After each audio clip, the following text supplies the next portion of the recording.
ಭಾರತದ ಸೈನಿಕರ ಪರಾಕ್ರಮ ಎಲ್ಲೆಲ್ಲೂ ಇದೆ. ಅದು ಭೂಸೇನೆ, ವಾಯುಸೇನೆ, ನೌಕಾಪಡೆಯಲ್ಲೂ ಸೈ. ಗಡಿಯಾಚೆ ಗಡಿಯೊಳಗೆ ಎಂಥದ್ದೇ ದಾಳಿ ನಡೆದ್ರೂ ಅದನ್ನ ಮೆಟ್ಟಿನಿಲ್ಲೋ ಸಾಮರ್ಥ್ಯ ನಮ್ಮ ಸೈನಿಕರಿಗಿದೆ. ಅನೇಕ ಯುದ್ಧ ಸಂದರ್ಭಗಳಲ್ಲೂ ಅದು ಸಾಬೀತಾಗಿದೆ. ಅಂತಹ ಶೌರ್ಯ ಕಥನಗಳನ್ನ ನಿಮ್ಮ ಮುಂದಿಡೋ ಅಭಿಯಾನವೇ ಜೈ ಹಿಂದ್ ಸಮ್ಮಾನ್.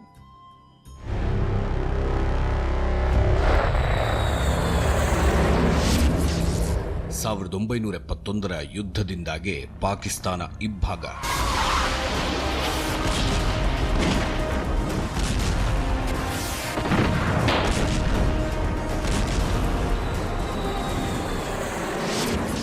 ಸ್ವತಂತ್ರ ದೇಶ ಬಾಂಗ್ಲಾದೇಶವಾದ ಪೂರ್ವ Pakistan. Dhaka is now the free capital of a free country.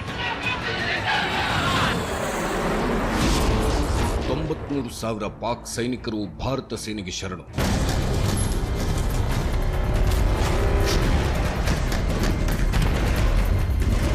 Now as the Pakistani armed forces have surrendered in Bangladesh,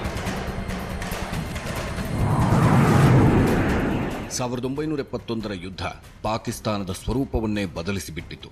ಕೇವಲ 13 ದಿನಗಳಲ್ಲಿ ಯುದ್ಧ ಸೋತ ಪಾಕಿಸ್ತಾನ 2 ಭಾಗಗಳಾಯಿತು. ಪೂರ್ವ ಪಾಕಿಸ್ತಾನವು ಸ್ವತಂತ್ರ ದೇಶವಾಗಿ ಬಾಂಗ್ಲಾದೇಶವಾಯಿತು. ಯುದ್ಧ ಸೋತ ಬಳಿಕ ಪಾಕಿಸ್ತಾನದ 93,000 ಸೈನಿಕರು ಭಾರತದ ಸೇನೆಗೆ ಶರಣಾದರು.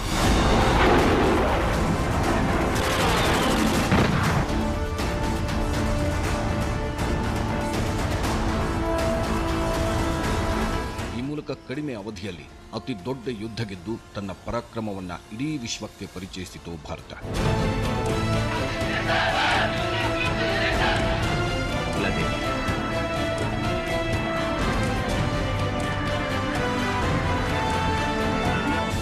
ಡಿಸೆಂಬರ್ 16, 1971 ಪಾಕಿಸ್ತಾನದ ಎಲ್ಜಿ ಆಗಿದ್ದ ಅಮೀರ್ ಅಬ್ದುಲ್ಲಾ ಖಾನ್ ನೈಜಿ ಹಾಗೂ ಭಾರತ ಸೇನೆಯ ಎಲ್ಜಿ ಜಗಜೀತ್ ಸಿಂಗ್ ಅರೋರಾ ನಡುವೆ ಢಾಕಾ ಒಪ್ಪಂದ ನಡೆಯಿತು. ದಾಖಲೆಗಳ ಹಸ್ತಾಂತರ ವೇಳೆ ಕಣ್ಣೀರಿಟ್ಟಿದ್ದರು ಪಾಕ್ನ ನೈಜಿ. ಈ ಒಪ್ಪಂದ ಆಗುವಾಗಲೂ ಸಹ ಪಾಕಿಸ್ತಾನ 30,000 ಸೈನಿಕರನ್ನು ಹೊಂದಿತ್ತು. ಆದರೆ ಭಾರತದ ಬಳಿ ಇದ್ದಿದ್ದು ಕೇವಲ 3,000 ಸೈನಿಕರು ಮಾತ್ರ. 10 ಪಟ್ಟು ಸೈನಿಕರ ಬಲ ಇದ್ದರೂ ಪಾಕಿಸ್ತಾನ ಭಾರತದ ಪರಾಕ್ರಮಕ್ಕೆ ಮಣಿಯಬೇಕಾಯಿತು.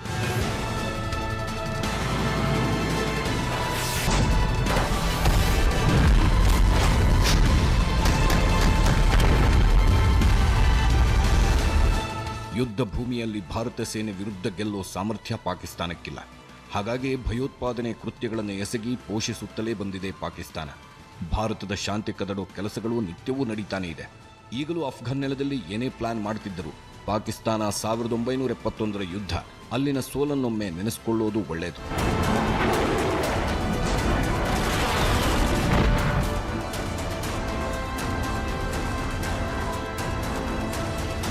Bureau report, news 18 network. Jai Hind Samman ಬ್ರೇವರಿಯಾರ್ ಮುಂದುವರಿಯುತ್ತೆ ಚಿಕ್ಕ ಬ್ರೇಕ್ ಆದ್ಮೇಲೆ.